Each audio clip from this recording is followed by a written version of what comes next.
to another episode of E&FtV's Bridging the Gap. And today I'm joined by Inna Nekrassova, Head of Revenue at the Lanesborough. Inna, how are you? Fantastic. Thank you for having me, Jason. No, it's an absolute pleasure. I've been wanting someone to come on the show and extol the virtues of working in luxury hospitality commercial for some time. And I obviously we were chatting down at the Hosper event a couple of weeks ago, and when I approached you about it, but you are Little Miss Luxury, aren't you? A little bit, yep. Yeah, no, I've been in luxury now for quite a while. I started my career in a luxury hotel, actually, in hospitality, quite a while ago now. I want to say 16, 17 years ago. It was a part-time job, or rather a summer job, full-time summer job, and I was in Tallinn, where I'm from, in Estonia. I was basically doing it the old-fashioned way because I'm not sure LinkedIn wasn't even a thing back then. So I basically just printed out CVs and went around to the most poshest hotels I could find in Tallinn, which, to be honest, weren't that many back in the day. And I just really fallen into luxury by accident, to be honest, because I walked into this wonderful hotel, the Schlössle Hotel, which is used to be part of leading hotels of the world back then. Not sure if they still are. They might still be. And yeah, and a housekeeping manager was walking by as I was at reception giving my CV and said, "Well, if you want to try hospitality, why don't you join housekeeping team?" And that's how it all started. That's amazing. So you've mentioned why luxury? It was purely chance, but why hotels?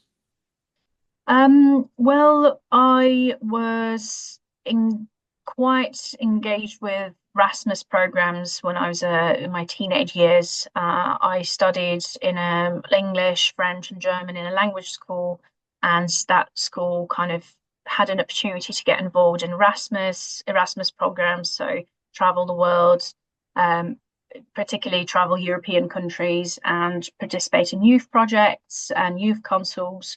And so that's how it started. And during my traveling, and again, I'm talking about 14, 15, 16 years, I started staying in those hotels.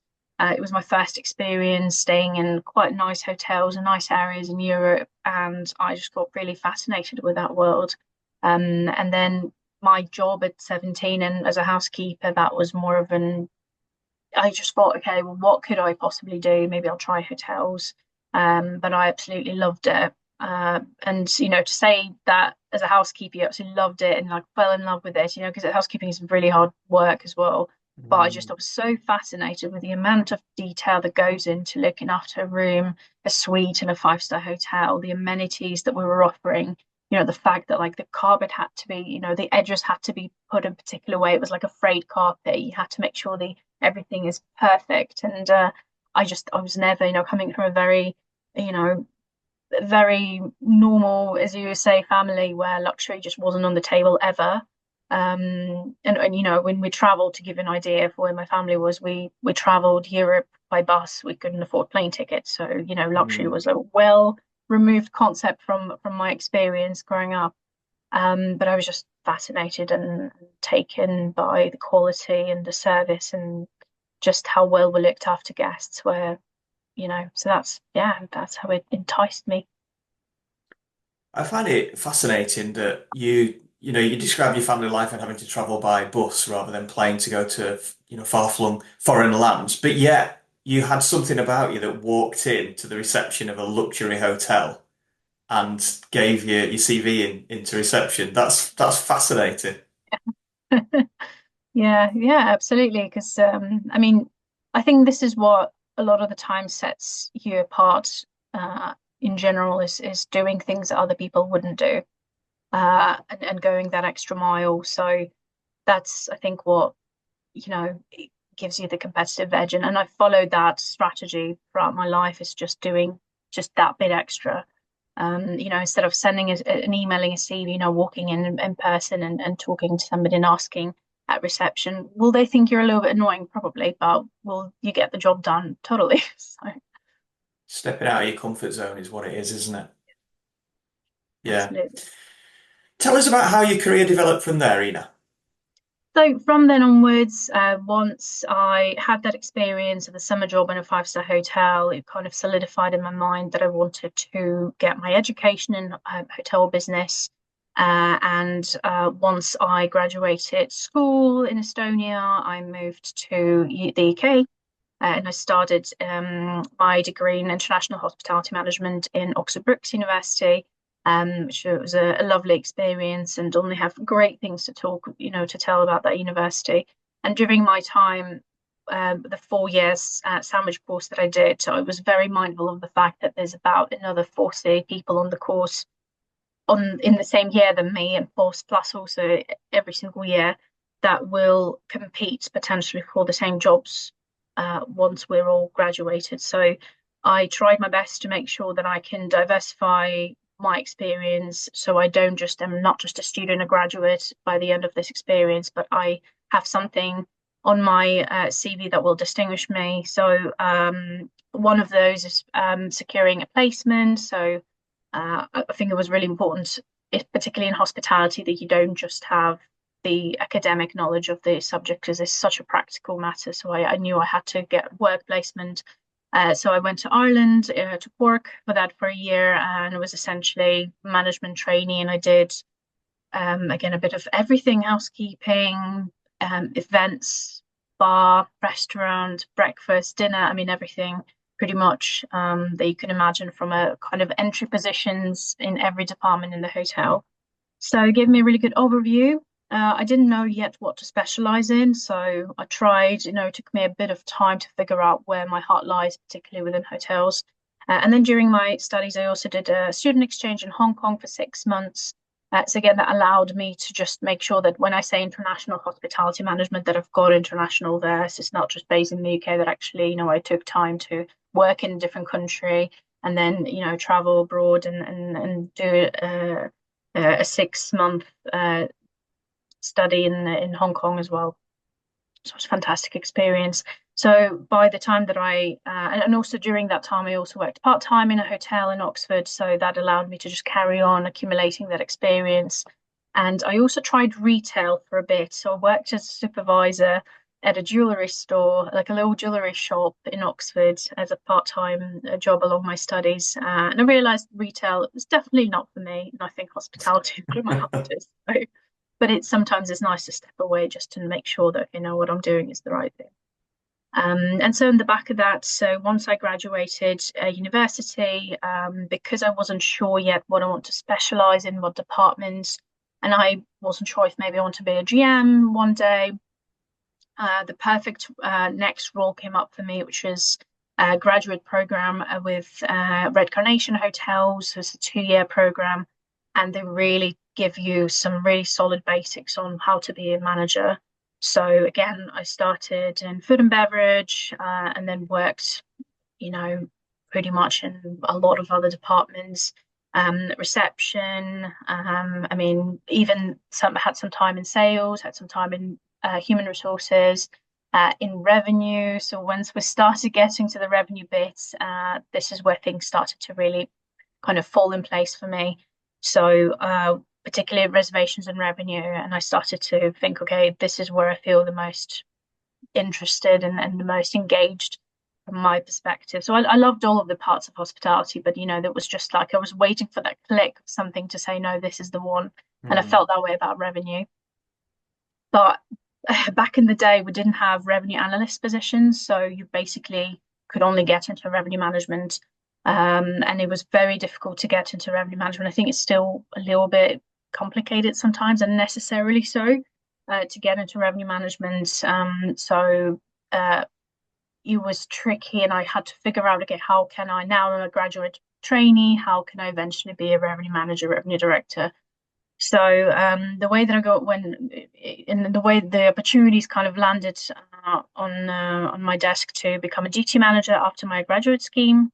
So I did that for about 8 months with the Milestone Hotel, a part of Recreation Hotels. Again, a lovely five-star hotel in Kensington, absolutely stunning. It's still one of my favorite hotels in London.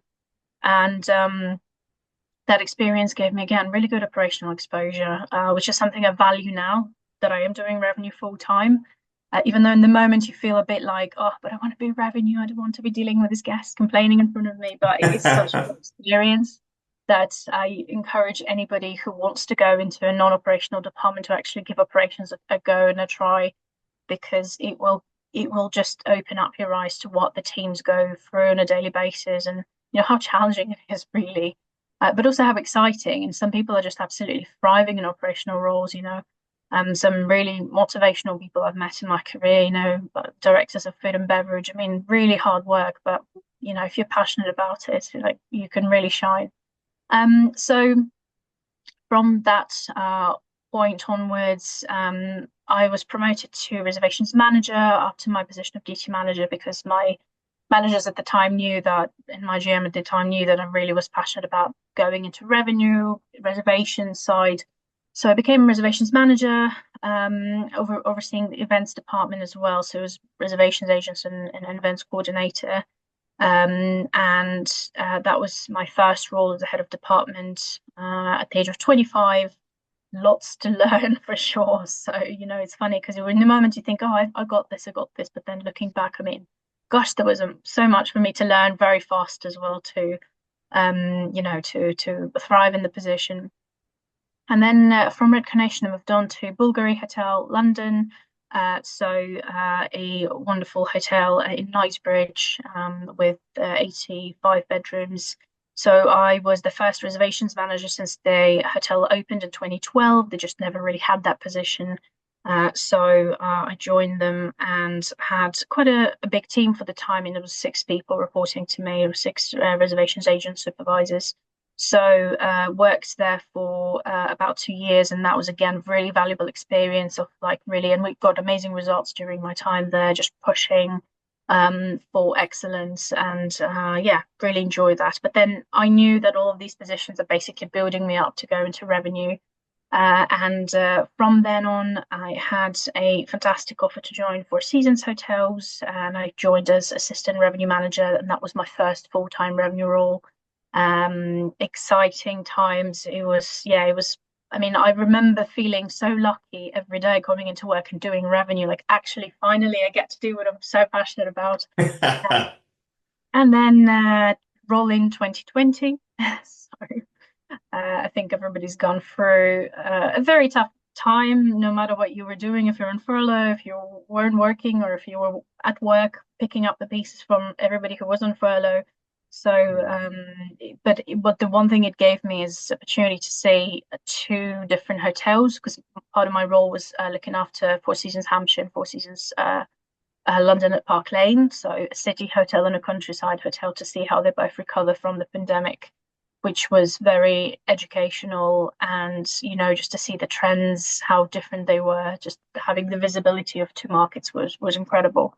So I was promoted during my time with Four Seasons to senior revenue manager, and yeah, I mean, had a great time, and until my current opportunity came up to head the revenue and reservations departments here at the Lanesborough Hotel. And of course, I mean, I had to try it because the Lanesborough is, I mean, such a high profile property. I've always dreamed of working here, so it just felt like a really nice next step.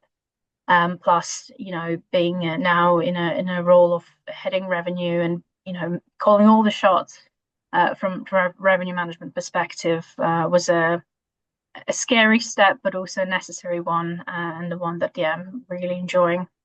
So that's really the summary of my career so far.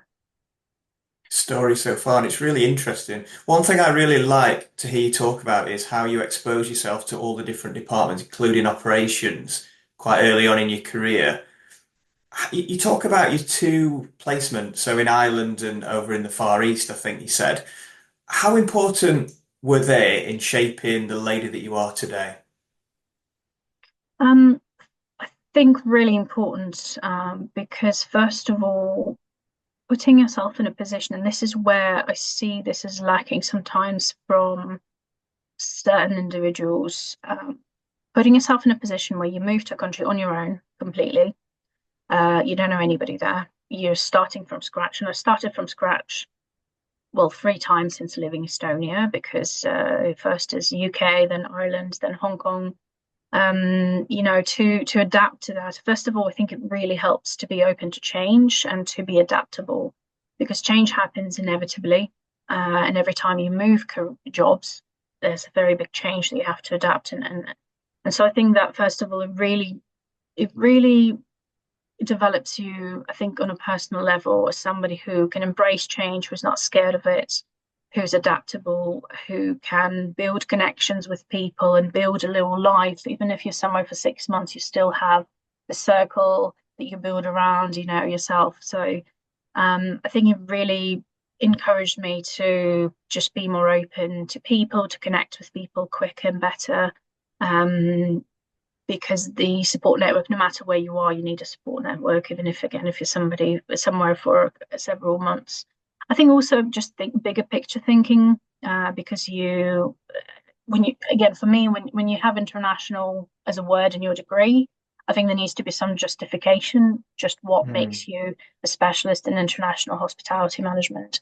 So it was important for me to make sure that I have that and that I'm not just somebody who and in fact, in university, they were forcing, let's say, if you were British, born in the UK, and you did the degree, you had to have either a placement abroad or a student exchange abroad. The university was telling that you have to have this because otherwise it can't be international if you only have experience within one country. And I think when Mm. you develop your career in hospitality, being mobile and being flexible and able to relocate is such a big power that not everybody has. And if you have that flexibility, your career can really go to some amazing heights. So I encourage, particularly when maybe it's easier to be done in the beginning of your career, when you're able to move around and get into management programs that will move you, if not countries, then cities. That's a very big benefit because the older you get, the more you tend to start being a bit more rooted in your situation and things and Mm. property and family life and so on. So yeah, I think it played a big part, a large part in shaping me. Listening to you chat about it, I mean, there are universities where the placement year is not mandatory, so it's totally optional. And I know from talking to the college lecturers that I know that not everyone chooses to do placement year or even work throughout the studies if they're lucky enough not to have to. But Mhm. listening to you, you credit that with the development of your soft skills as well as hard skills, do you? Absolutely, because one thing you can't learn when you're in university is the relationship with your colleagues. I mean, universities try to replicate that as much as they can by introducing group assignments. So I get that, but also when you're like, I had a situation when I was paired with people that, quite frankly, were not really into university and they were more about nights out. And then, so I struggled at times with group assignments in university. But when you translate that into my work life, I don't struggle to connect with my colleagues because my colleagues are people that want to be here, that actively want to, be getting a good job done. Because in luxury hospitality, particularly, if you're not that person, if you're not somebody who wants to put 100% of your effort into things, you're not going to succeed. You're not going to keep your job even, because the stakes are very high. So universities try to replicate it, but you being able to, and this is why, a lot of the times universities are there to give you kind of to prepare you a little bit what's the snippet of what work life is going to look like. Um, but you can't teach relationship with other people really. Connection. I mean, you can talk about like how to network, but unless you can know theoretically how to network, for example, but unless you Mm. actually you putting that to practice, you don't really know. So, and I think again, there's some degrees where you absolutely need to put the years in to study the academia part of the degree. And hospitality isn't that; is a very hands-on degree. And I even argue that it's not necessary to have a degree in hospitality for you to have a fantastic career.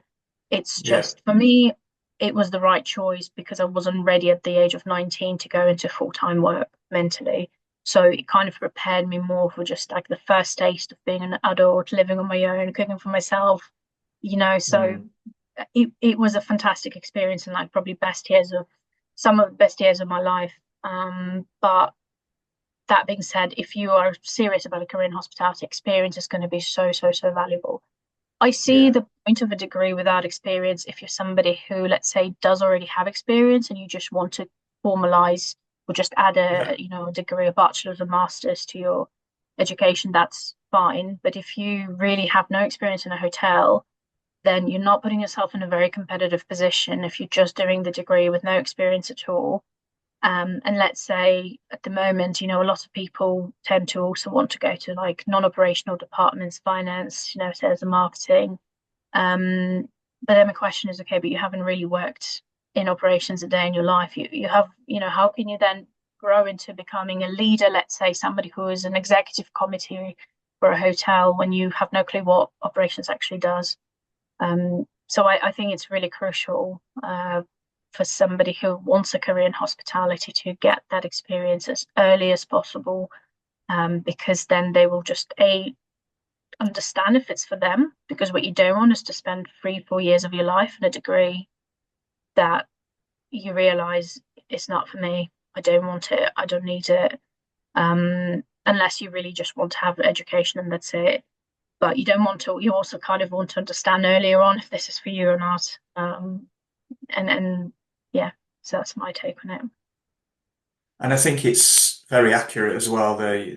Certainly the exposure to ops that's needed to shape someone who maybe has no inclination to go into ops. I certainly remember as a young man working in meetings and events, I'd sell a meeting room, and I've said before on the show, I'd sell a meeting room for, say, boardroom for 30 until 3 o'clock, and then I'd have 300 people coming in at 3 o'clock for, I don't know, theatre style for 300. And the ops guys used to be like, when do you expect us to turn this around?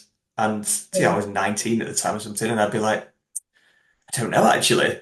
So I took myself away and did a like a trainee management scheme where I did 6 months in the kitchen, 6 months in housekeeping, in F&B, and learn about the whole, the cog as all the Mm. cogs kind of coming together. And it was invaluable for just having appreciation of when you are selling things. If you're in a business development or an M&E role or something like that, reactive or proactive sales, that it does impact upon the other departments in the hotel. So 100% agree with you. I think we've discussed quite a few ways to do this in terms of placement and development of hard and soft skills, but how else can students best position themselves for a career in luxury? Um, I think that when it comes to skills that would be, highly sought after, particularly in graduates, I think, yeah, as I said, like, not first is experience. So whatever you can do to get that experience, even if it's a part-time work, at any level in a luxury five-star hotel, that will be like gold dust on your CV by the time you're ready to get to full-time position somewhere. I think that just also a lot of stuff can be done like self-learning and showing that you're passionate about the hospitality and luxury. And there are courses now with Open University you can do, particularly like, for example, if you want to go into revenue management, you can do free courses on foundations of distribution at the hotel, for example, with Essex Business School. There are a lot of schools now that are offering complimentary courses that give you some good foundations, some good basic understanding, and showing that you've proactively showed interest is a big step. Another thing I would say is a lot of associations offer student discounts for memberships, and that is something that wasn't really, again, a thing when I was in university. It started to be a thing recently, and I really encourage everybody to join. There's some fantastic organizations, depending on what area you want to be specializing in. There's something that's more revenue, finance special. I'm talking about sort of organizations like HOSPA, HSMAI, Institute of Hospitality. There are organizations for front office specific, concierge, and so on. So the earlier you start engaging with these communities, the better. And there's never really too early.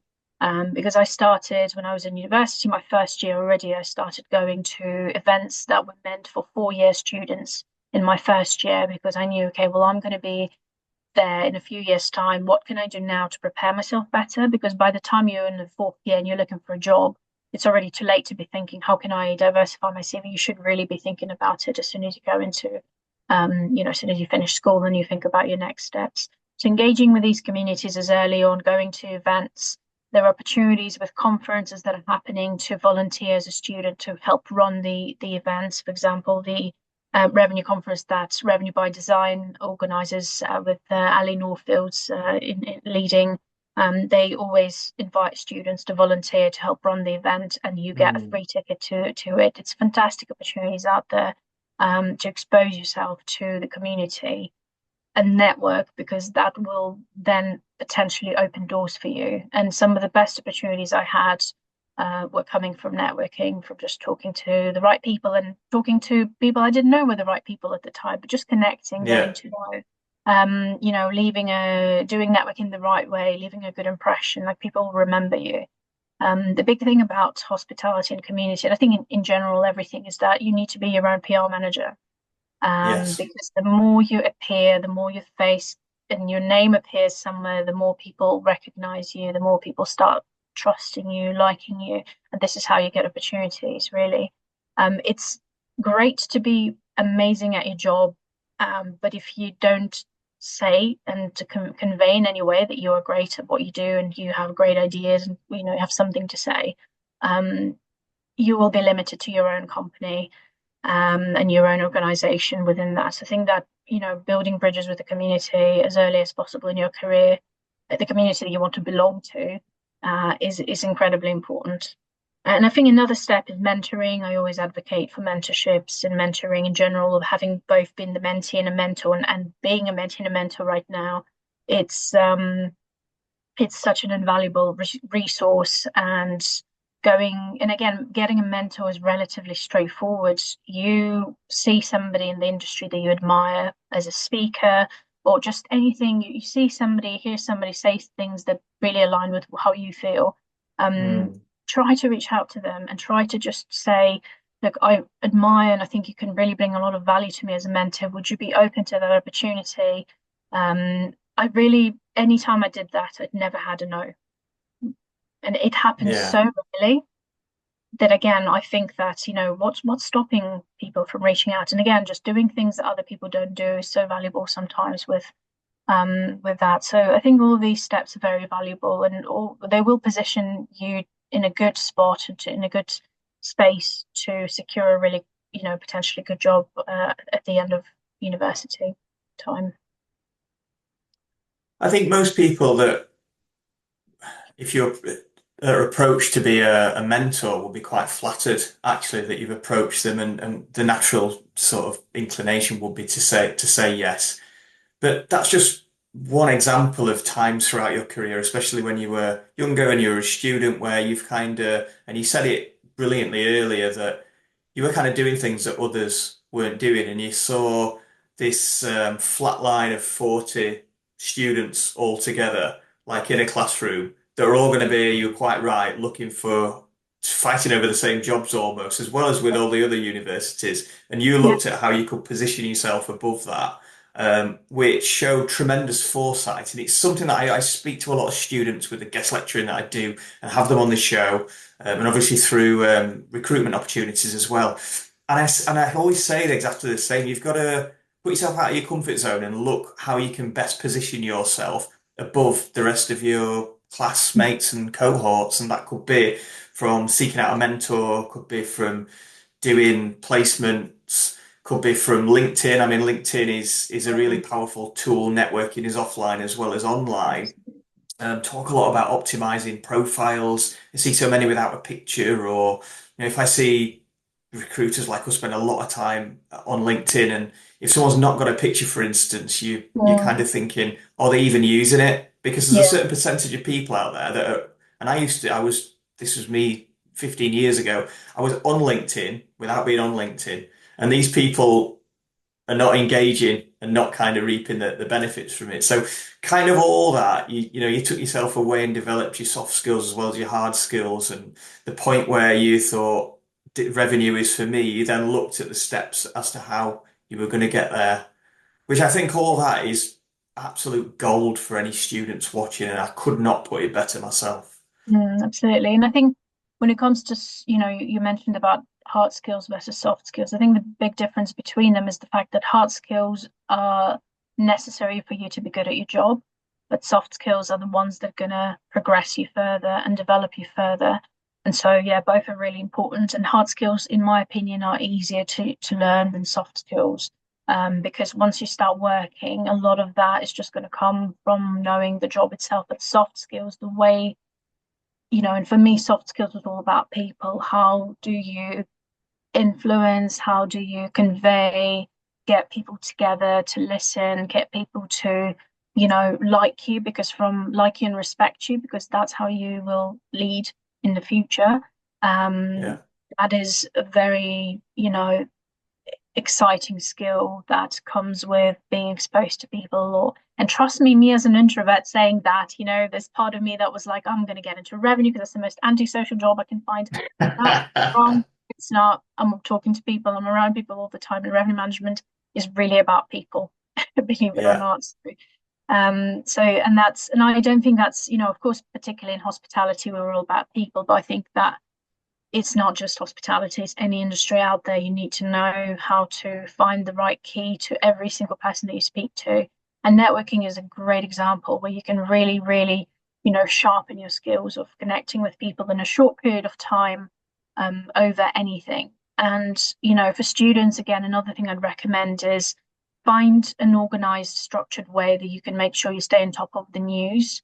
Sign up to publications and hospitality that are going to give you the news of what's going on, but also just read the news overall, because as much as these days, I know you sometimes need to limit your exposure to news, just not to Mm. go crazy from everything, but just knowing what is going on, and doing it in a digestible way. For example, for me, every morning when I have a cup of tea, it's kind of natural for me just to go through a couple of apps on what's going on, because this is how, again, just being in touch, and particularly hospitality news as well, knowing what's going on, you will be impressive just by bringing up a piece of news lately that's happening as a student to discuss with a senior professional in the industry. And they'll think, wow, this Mm. person's really, engaged with the industry. Because again, what we want from junior team members is to make sure that they are definitely clear and passionate about that they want to be part of this community.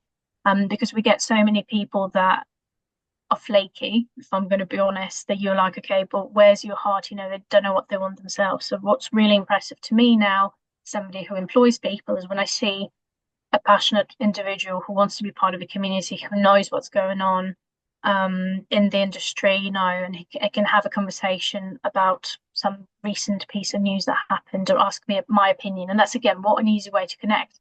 Ask somebody's opinion. Get people to talk about themselves. That's literally, everybody loves to talk about themselves. Mm. Oh, I've seen this in the news recently in hospitality. What is your opinion on that? There you go. You will already be memorable, because 90% of the time, 90% of people don't do that. I would say, talking to commercial leaders and their feedback from graduates that they interview, the number one thing that lets them down is soft skills.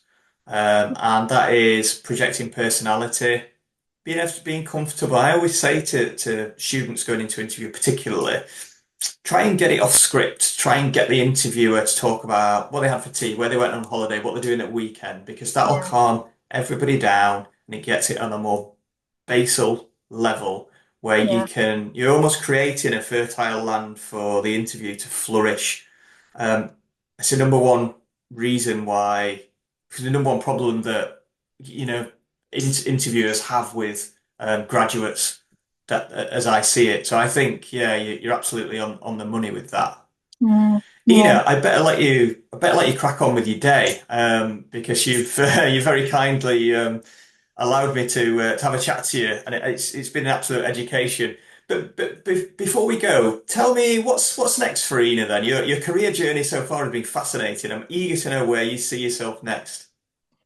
So, I mean, I absolutely love what I do at the moment. I see myself continuing to, grow and develop within revenue management, and again, continue to be an active part of the revenue community and hospitality community wider as well. So, at the moment, I still don't feel, and I think that's probably a good thing. I don't feel like, oh, I've revenue management, oh, I got, like, I feel that it's such a topic that keeps you on your toes at all times. And I'm continuously like thinking, okay, what else? do I need to know now to be relevant tomorrow? And development Mm, of AI is brought in an interesting edge now to, to kind of try to understand, okay, well, where do I need to put my time now in order to, in 5 years' time, make sure that I'm still, in high demand as a professional and I'm on top of my game. So at the moment, I basically am just soaking up as much as I can of how to be a fantastic revenue professional. And I think that's an ongoing process. You never really feel that you've got it. And I think that's probably mm. a good sign. You always feel like, no, there's more to know, there's more to learn, always mindful of like how much I don't know still and how much I need to develop. So I think that's where I'm at the moment. But for anything further, I guess watch this space, what the next steps would be. But really, honestly, I'm just really enjoying doing what I'm so passionate about, and hoping to just bring more people into revenue as well, and revenue management, hospitality, because I think hospitality suffered a bit of bad rep. Um, Mm. and I think now is the time for us all collectively to really push to promote because it is a fantastic career path. If you are serious and if you're happy to just, sometimes go for the grind first in order for you to really do the things that you love, that challenges you in the right ways, that really shapes you as a person. So yeah, I watch think the the space. overarching, yeah, I'll be really intrigued to see what happens next with you. But I think the overarching theme of this chat has been continual personal and professional development, going above and beyond to keep pushing the boundaries, positioning yourself at the top, networking, and I think all that is really sage advice for students. Would you encourage anyone that wants to get in touch with you, maybe to chat maybe about mentor opportunities or career Yeah, advice to contact you? absolutely. Yeah, absolutely. Yeah, I'm on LinkedIn, in revenue, or just my full name, you'll find me. So no, absolutely, I'm open to any conversations, particularly with anybody who wants a bit of career advice, because I've been there and it can be a bit daunting trying not to make the wrong decision or the wrong step, which I don't think there are any wrong steps because you can always correct the course if you feel like you've veered off a bit too much. So yeah, I'm here for anybody who would like a chat. Brilliant. Life is a meandering path, hey. Thank you so much for joining us, Ina. Thank you for having me, Jason. And that's all we've got time for this week. Like and share the show because it helps us attract really cool guests like Ina. See you next week.